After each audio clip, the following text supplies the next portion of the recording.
Hello friends, welcome to Telugu audio story. మీరు కనుక ఛానల్ని ఫస్ట్ టైం చూస్తున్నట్లయితే ఛానల్ సబ్స్క్రైబ్ చేయండి, లైక్ చేయండి. అలాగే ఈ స్టోరీపై మీ వాల్యుబుల్ ఒపీనియన్ని కమెంట్ రూపంలో తెలియచేయండి. ఇక కథలోకి వెళ్దామా? వీడియో చూస్తున్న అందరూ కింద కనిపిస్తున్న హైపోక్షన్లోకి వీడియోని ఎంకరేజ్ చేయండి. ప్రీతి, పారిపో అంటూ లోపలికి వెళ్ళడానికి చూసింది సహస్ర. బట్ ఆ ఛాన్స్ ఇవ్వలేదు రౌడీలు. తన ఆలోచన గ్రహించిన వాళ్ళు రెప్పపాటు కాలంలో సహస్ర రెక్క పట్టుకుని వెనక్కి లాగితే రెండో వాడు బాత్రూమ్ డోర్ క్లోజ్ చేశాడు. కత్తులు పట్టుకున్న నలుగురు ముందు ఎటువంటి సహాయం లేని స్టేజ్లో ఇరుక్కుపోయింది సహస్ర. ప్రీతిని కూడా పట్టుకొచ్చి సహస్ర సైడ్కి తోసేశాడు మరొకడు. Don't touch me, I will kill you, I will call the police అంటూ అరిచి గోల పెడుతున్న ప్రీతి గొంతు మీద కత్తి పెడితే భయంతో గొంతులోని మాట గొంతులోనే ఆగిపోయింది.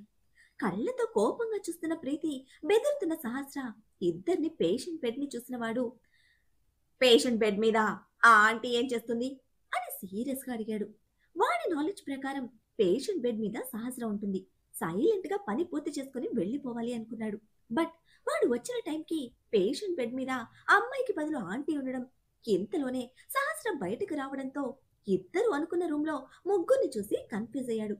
వాడి క్లారిటీ కోసం అడిగిన ప్రశ్నకి సహస్ర నొసలు ముడి వేస్తే, వదలండి మమ్మల్ని, లేదంటే మీరు ప్రాణాలతో బయటపడరు అని ప్రీతి హెచ్చరిస్తూ ఉంటే, ప్రీతి బెదిరింపులకి వాళ్ళలో ఎటువంటి చేంజ్ లేదు.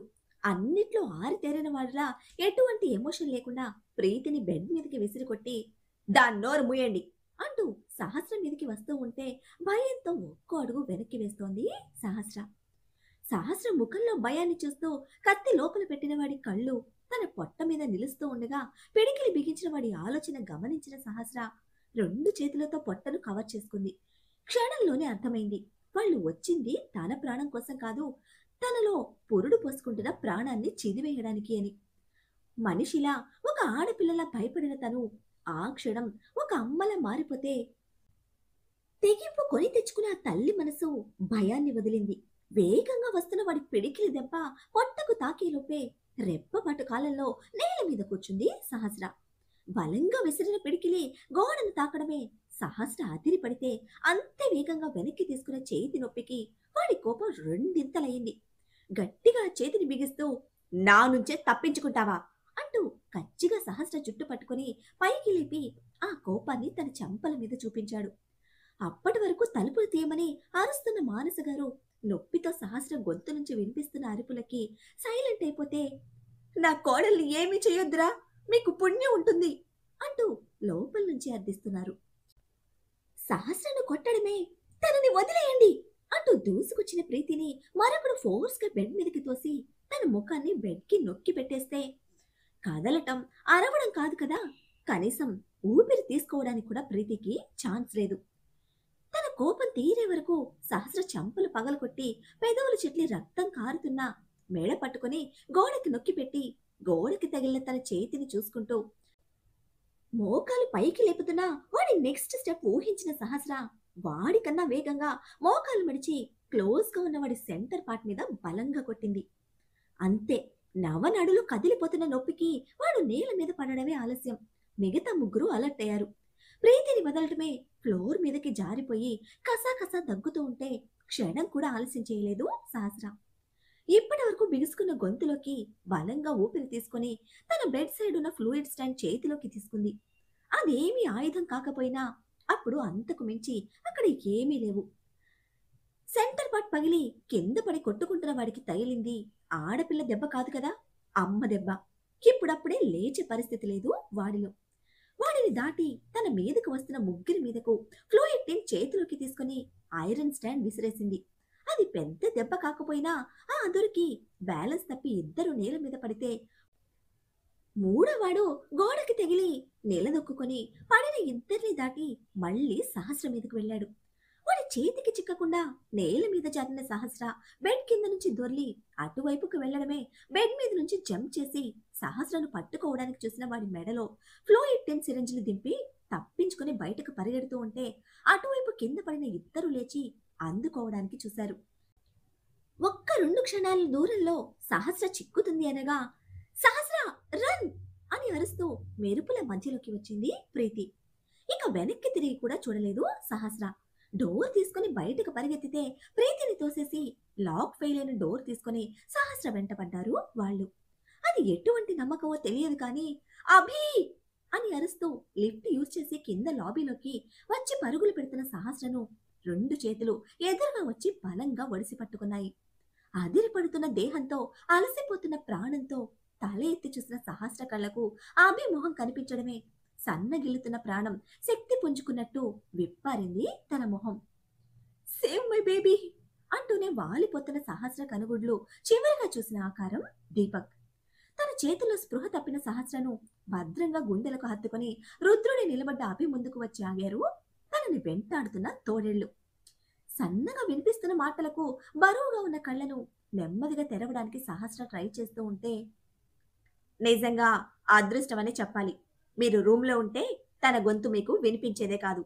అసలు మీరు ఆ టైంలో లాబీలో ఏం చేస్తున్నారు అని ఎంతో విస్మయంతో ఇన్స్పెక్టర్ అడుగుతూ ఉంటే, వర్క్ ఫినిష్ చేసుకొని లేట్గా వచ్చాను. నేను వచ్చిన విషయం వాళ్ళకి తెలియదు.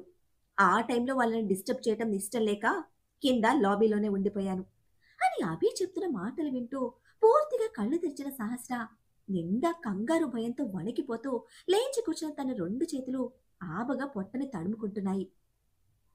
అభి ఇన్స్పెక్టర్ డిస్కషన్ వింటూ బెడ్ మీద కూర్చున్న మానసు గారు ఉలిక్కి పడుతూ సహస్రను గట్టిగా హత్తుకొని, భయపడకు, నీకేం కాలేదు, నువ్వు బాగానే ఉన్నావురా అని సమాధానపరుస్తూ ఉంటే అప్పటి వరకు డిస్కషన్లో ఉన్న అందరి అటెన్షన్ సహస్రం మీదకు మళ్ళీ గబగబా దగ్గరికి వస్తే, నా బేబీ, నా బేబీ అని కంగారు పడుతున్న సహస్ర కాసేపటికి నార్మల్ అవుతూ మానస ప్రీతి ఇద్దరు కూడా బాగున్నారని తెలియడంతోనే వాళ్ళని చుట్టుకొని ఏడ్చేస్తుంది.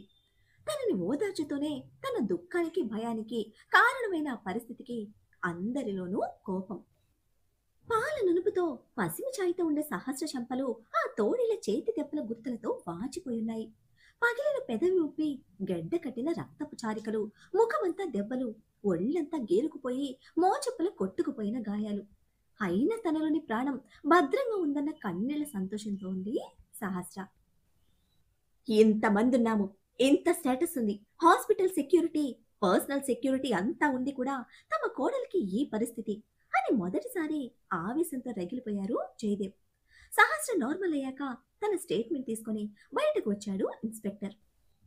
తప్పించుకున్న వాడిని కూడా వెంటనే పట్టుకోండి. మీ దగ్గరున్న ముగ్గురిని ఏం చేస్తారో నాకు అనవసరం. వాళ్ళ స్టేట్మెంట్ తీసుకొని నాకు ఫోన్ చేయండి. నెక్స్ట్ ఆ ముఖేష్ గాడికి నా కోడలు కాచిన ప్రతి కన్నీటి చుక్కకి లెక్క చూపిస్తా అని ఆర్డర్ వేసినట్టే చెప్పి లోపలికి వెళ్ళిపోయారు. ఇది ఆ ముఖేష్ గడి పని కాదనుకుంటా సార్, వాడికి ఇంత ధైర్యం లేదు అని ఇన్స్పెక్టర్ అనుమానంగా చెప్తూ ఉంటే, "ఉమ్, మీ ఎంక్వైరీ ఫినిష్ చేయండి, తర్వాత మాట్లాడుకుందాం" అని ఇన్స్పెక్టర్తో పాటు బయటకు వచ్చి మాట్లాడి తిరిగి లోపలికి వస్తూ ఉండగా కనిపించాడు దీపక్. మేడంని చూడటానికి వచ్చాను అంటే సహస్ర అనుకుని తనతో పాటు తీసుకొచ్చాడు అభి. ప్రీతిని దెబ్బలతో చూసిన దీపక్ పిడికిలి ఆవేశంతో బిగుసుకుంటే ఆ ఎమోషన్ బయటపడకుండా హ్యాండ్స్ వెనక్కి పెట్టుకుని, ఇప్పుడు ఎలా ఉన్నారు సార్ అని జయదేవ్ గారిని పొలైట్ గా పలకరించాడు. చావు తప్పిందని చెప్పాలి, ప్రీతి అభి ఉండబట్టే సహస్ర సేవ్ అయింది అని జయదేవ్ గారు చెప్తూ ఉంటే భయం నిండిన కళ్ళతో తను నైట్ చూసింది దీపక్ అని పూర్తిగా కన్ఫర్మ్ చేసుకున్న సహస్ర, నైట్ హాస్పిటల్లో నువ్వేం చేస్తున్నావు అని గుర్తు తెచ్చుకుంటూ అడిగితే అందరూ ఒక్కసారిగా దీపక్ మీద కళ్ళు నిలిపారు. పాయింట్ చేస్తున్న ఆ చూపులకి తలదించాడు దీపక్. దీపక్ నైట్ నీకు కనిపించాడా అని ముందుకు వచ్చిన అభి అనుమానంగా అడుగుతూ ఉంటే, లిఫ్ట్ దిగుతూ ఉండగా చూశాను, డామ్ ష్యూర్గా అది దీపక్. నా కళ్ళు నన్ను మోసం చేయవు. లాబీ సెకండ్ ఎంట్రన్స్ నుంచి అప్పుడే లోపలికి వస్తున్నాడు అని ఫుల్ కాన్ఫిడెన్స్ తో చెప్పిన సహస్ర ప్రీతి దీపక్ ఇద్దరిని ఓసారి చూసి, ప్రీతి కోసం వచ్చావా అని పాయింట్ చేస్తూ ఉంటే అప్పటి వరకు రకరకాల ఆలోచనలు పరిగెత్తినా అందరి బ్రెయిన్ సందిగ్ధంలో స్ట్రక్ అయ్యాయి. ప్రీతి కంప్లీట్ గా అవుట్ ఆఫ్ మైండ్ తో సహస్ర మీద కళ్ళు నిలిపితే సైలెంట్ గా ఉన్న దీపక్ కాలర్ పట్టుకున్నాడు అభి. నిమిషం ప్రీతిని చూసి డీప్ ఎమోషన్ తో, ప్రీతి మ్యామ్ కోసం వచ్చాను, ఏదైనా అవసరం ఉంటే కాల్ చేస్తాను అని చెప్పారు. ఆ టైంలో కాల్ మిస్ అయితే ఇబ్బంది అవుతుందని ఇక్కడే వెయిట్ చేస్తూ ఉంటే పెద్దగా వినపడుతున్న లేడీ వాయిస్ కి కంగారుగా లోపలికి వచ్చాను. బట్ మిమ్మల్ని చూసి వెనక్కి వెళ్ళిపోయాను అని జరిగింది చెప్పడంతో అందరిలో ఒకలాంటి నిశ్శబ్దత. ఇప్పుడు అందరి చూపులు ప్రశ్నార్థకంగా ప్రీతి మీద నిలిస్తే ఒకలాంటి అసహనం ఇంకా కోపంతో దీపక్ని చూస్తూ ప్రీతి అక్కడి నుంచి వెళ్ళిపోయింది. డైవర్ట్ అయిన సిచ్యుయేషన్ కి సారీ చెప్పి వెళ్ళిపోయాడు దీపక్. ఒక్క ఎక్స్ప్రెషన్ తోనే ప్రీతి మీద ఉన్న ఇంట్రెస్ట్ చూపించిన దీపక్ అటాచ్మెంట్ కి ప్రేమ పెళ్లి అని డిస్కస్ చేసే టైం కాదు. దీని గురించి ఇప్పుడు ప్రీతిని ఏది ప్రశ్నించొద్దు అని జయదేవ్ గారు చెప్తే సరే అని ప్రీతి పేరెంట్స్ కూడా వెళ్ళిపోయారు. ఒకదానికొకటి సంబంధం లేకుండా ఏవేవో జరిగిపోతూ ఉంటే ఏది అర్థం కావటం లేదని మోడీగా కూర్చున్న మానస గారి ఒడిలో తల పెట్టుకున్న సహస్ర, రాత్రి ఆ కంగారులో మీరు నన్ను కోడలు అన్నారు. అది నా మీద ప్రేమతో చెప్పారా, లేదా మీ వారసుడి కోసమా, లేక మీ అబ్బాయిలాగా సిచ్యువేషన్కి సెంటిమెంట్ పండించారా అని విడ్డూరంగా ప్రశ్నిస్తున్న సహస్ర అనుమానానికి మానస గారు కంగు తింటే ఆ ప్రశ్నతో జయదేవ్ గారి ముఖంలో రంగులు మారాయి. తరంగ ఆశ్చర్యంతో కళ్ళు పెద్దవి చేశాడు. ప్రీతి పేరెంట్స్ వెళ్ళిపోవడంతో అగ్రిమెంట్ గురించి చెప్పడానికి అప్పుడే డాక్యుమెంట్స్ బయటకు తీస్తున్నాడు అభి. కానీ మానస గారు క్షణం కూడా ఆలోచించలేదు. ఆ అనుమానంతో పొడిచి చూస్తున్న సహస్ర కళ్ళలోకి కోపంగా చూస్తూ నెత్తి మీద ఒక్కటి పొడిచి, దెయ్యంగాని పట్టిందే నీకు, నటించడం మా ఇంట వంట లేదు అని గయ్యి గయ్యమంటుంటే, ఆ తెలుసు తెలుసు, మీ అబ్బాయి కూడా ఇదే డైలాగ్ కొడతాడు, ఆ అలవాట్లన్నీ మీ దగ్గర నుంచే వచ్చాయి అంటూ లేచి కూర్చున్న సహస్ర చివరి వరకు నటిస్తూనే నన్ను మోసం చేశాడు. అందరి ముందు మై లేడీ, నా లైఫ్, నా సోల్మేట్, నా పార్ట్నర్, నా వైఫ్ అని గొప్పగా చెప్పి మీ దగ్గర మాత్రం ఆ లాయర్ హెల్ప్ కోసం వచ్చిన ఒక క్లయింట్గా సహస్ర చతుర్వేదిగా మాత్రమే చూపించాడు. మీరు కూడా అలాగే చెప్తున్నారు కదూ. అవసరానికి అడ్డు పెట్టుకునే బంధాలతో ఆకాశంలో నిలబెట్టి మరుక్షణం పాతాళంలోకి ఒంటరిగా విసిరేస్తుంటే భరించలేకపోతున్నాను. దీనికన్నా చావే సుఖంగా ఉంటుంది అని విలవిలలాడిపోతున్న సహస్ర కన్నీటికి నిలవలేక గట్టిగా గుండెలకు హత్తుకున్నారు మానస. పేలవంగా బెడ్ మీద కూలపడుతూ అభిని చూసిన జయదేవ్ గారి ముఖంలో గిల్టీ ఫీలింగ్. పిచ్చిగా మాట్లాడావంటే దెబ్బలు పడతాయి. ఎవరే, ఎవరు చెప్పారు నీకు నేను అడ్డు పెట్టుకుంటున్నానని? నువ్వు నా కోడలివి, మా ఇంటి కోడలివి. పెళ్లి జరిగిందే మీ ఇద్దరికి. నువ్వు సహస్ర చతుర్వేది కాదు, సహస్ర సిన్హా. నా కర్మకి ఈ పరిస్థితుల్లో నీకు చెప్పాల్సి వస్తోంది అని ఎమోషనల్ అవుతున్న మానస గారి మాటలకి కొయ్య మారిపోయింది సహస్ర. నెమ్మదిగా మానస గారి చేతులు విడిపించుకొని కళ్ళలో నిలిపిన కన్నీటితో నమ్మలేనట్టే చూస్తున్న సహస్ర ముఖాన్ని దోసెట్లోకి తీసుకొని, నీ కడుపులో ప్రాణం పోసుకుంటున్నా ఈ బిడ్డ సాక్షిగా చెప్తున్నాను, మీ ఇద్దరికీ పెళ్ళైంది. నా దౌర్భాగ్యం ఏంటో తెలుసా? వాడు పుట్టినప్పటి నుంచి సరదాకి కూడా చిన్న దెబ్బ వేయలేదు, ఎప్పుడూ కోప్పడలేదు. వాడు ఏం చేసినా నాకు గొప్పగా ఉంటుంది. వాడితో మాట్లాడకుండా ఒక్కరోజు కూడా ఉంది లేదు. పెళ్లి చేస్తే మంచి జరుగుతుందని జ్యోతిష్యులు చెప్పింది వాడికి చెప్పి పెళ్లి చేసుకోమని అడిగితే కాదన్నాడు. పెళ్లి మీద పూర్తి ద్వేషంతో ఉన్నవాడిని ఒప్పించడానికి అన్ని విధాలా ప్రయత్నించి ఓడిపోయిన నేను చివరికి మాట్లాడడం మానేసి దూరం పెట్టాను. అయినా కూడా లొంగలేదు. అటువంటి వాడు ప్రేమ కోసం పరితపించే నీ ఈ పిచ్చితనానికే లొంగిపోయాడు. నీ స్వచ్ఛమైన మనసుకి దాసోహమయ్యాడు. నీకు చెప్పకుండానే నిన్ను అగ్రిమెంట్ పేరుతో పెళ్లి చేసుకున్నాడు. నేనేం చెప్తున్నానో నీకు అర్థమవుతుందా అంటూ చలన లేనట్టున్న సహస్రను కదిపి, మీ ఇద్దరికీ పెళ్ళయింది. వాడు నీ భర్త. నువ్వు ఒంటరి దానివి కాదు. నేను అబద్ధం చెప్పడం లేదు. నీకు అందరూ ఉన్నారు అని ముక్త కంఠంతో స్థిరంగా చెప్తూ ఉంటే ఇంకా నమ్మలేనట్టే అదే షాక్లో ఉన్న సహస్ర జారుతున్న కన్నీటితో అభిని చూసింది. ఆంటీ చెప్పింది నిజం. మీ ఇద్దరికీ పెళ్ళైంది. నీతో వాడు చేసుకున్నది ఫిజికల్ అగ్రిమెంట్ కాదు, మ్యారేజ్ అగ్రిమెంట్ అని కన్ఫర్మ్ చేయడమే ప్రాణం ఉన్న బొమ్మల మానస గారి ఒడిలోకి జారిపోయిన సహస్ర పెదవులు తనకి తెలియకుండానే నవ్వుతున్నాయి. పెళ్లి గురించి ప్రస్తావన వచ్చిన ప్రతిసారి రాజ్కి తనకి మధ్య జరిగిన చర్చలు, రచ్చలు అన్ని రివైండ్ అవుతున్న మైండ్లో కోపం, సంతోషం, బాధ, కన్నీరు అన్ని పోటీ పడుతూ ఉంటే ఇది అని చెప్పలేని ఒక పిచ్చి ఎమోషన్తో మానస గారి పొట్ట చుట్టేసి గట్టి గట్టిగా ఏడుస్తోంది సహస్ర. ఓదార్పునిచ్చే దుఃఖం కాదు తనది, పంచుకునే సంతోషం కూడా కాదు. ఎవ్వరికీ అంతు చిక్కనిది, తన మనసుకి అలవి కానిది. అభి ఇక మాట్లాడలేకపోయాడు. జయదేవ్, మానస గారు ఏదో చెప్తున్నా కానీ అవన్నీ సహస్ర మెదడుకి చేరటం లేదు. రాజ్తో గడిపిన తలుపులతోనే ఏడుస్తూ ఏడుస్తూ నిద్రపోయింది. మళ్ళీ 2 గంటల తర్వాత నిద్ర లేచిన సహస్రకు వేడిగా ముందు పాలిచ్చి తాగుతున్న తన పక్కనే కూర్చున్నారు మానస. డాక్టర్ వెళ్ళొచ్చన్నారు.